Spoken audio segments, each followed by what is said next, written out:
तिब्बत एक ऐसा देश जो आज आजाद होते हुए भी आजाद नहीं, क्योंकि यहाँ चीनी गणराज्य का शासन है। लेकिन तिब्बती खुद को आजाद मानते हैं। उनका कहना है कि वो सालों से एक अलग राष्ट्र रहा है, जिस पर चीन ने जबरन अपना कब्जा कर लिया।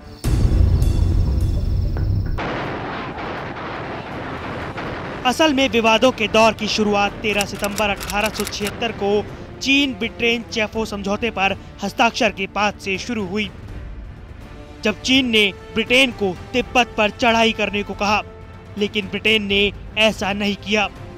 जिसके बाद 7 सितंबर 1904 तिब्बत और ब्रिटेन के बीच एक समझौते पर हस्ताक्षर किए गए, लेकिन इसके बावजूद ब्रिटेन तिब्बत पर चढ़ाई करने से बाज नहीं आया। चढ़ाई के दौरान तिब्बत ने एक स्वतंत्र देश के रूप में इस मामले को संभाला। जब ब्रिटिश लोगों ने तिब्बत पर चढ़ाई की तो 13वें दलाई लामा मंगोलिया चले गए और फिर वहां से दलाई लामा ने पीकिंग जाने का निर्णय किया, ताकि चीनी शासक को इस बात के लिए राजी कर सकें कि वो तिब्बत पर सैन्य आक्रमण रोके और वहां से अपनी सेनाएं हटा ले।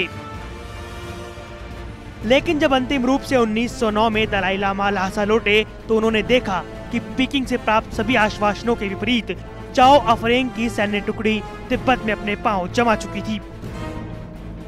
साल 1910 में मोनलम उत्सव के दौरान जनरल चिंग युंग के नेतृत्व में लगभग 2000 माचू और चीनी सैनिकों ने ल्हासा में प्रवेश किया और वहां नरसंहार घटनाओं को अंजाम दिया, जिसके चलते एक बार फिर दलाई लामा को ल्हासा छोड़ना पड़ा। इसके बाद सितंबर 1949 में साम्यवादी चीन ने बिना किसी कारण पूर्वी तिब्बत पर चढ़ाई कर दी और पूर्वी तिब्बत के राज्यपाल के मुख्यालय चामदो पर अधिकार कर लिया।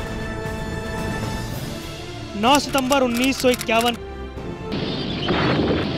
हजारों चीनी सैनिकों ने ल्हासा में मार्च किया।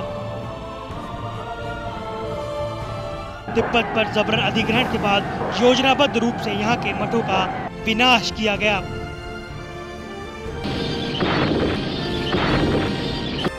धर्म का दमन किया गया, लोगों की राजनीतिक स्वतंत्रता छीन ली गई, बड़े पैमाने पर लोगों को गिरफ्तार और कैद कर लिया गया। ल्हासा पर चीनी कब्जे के विरोध में 10 मार्च 1959 को तिब्बती लोगों ने राष्ट्रव्यापी प्रतिरोध शुरू किया, जो तिब्बत में अब तक का सबसे बड़ा आंदोलन माना जाता है। तिब्बत के हालात आज और भी बदतर हैं।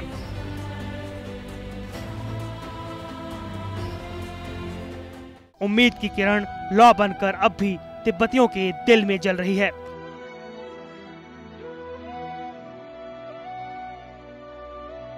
कि वो एक दिन अपने मुल्क में आजादी की सांस ले सकेंगे।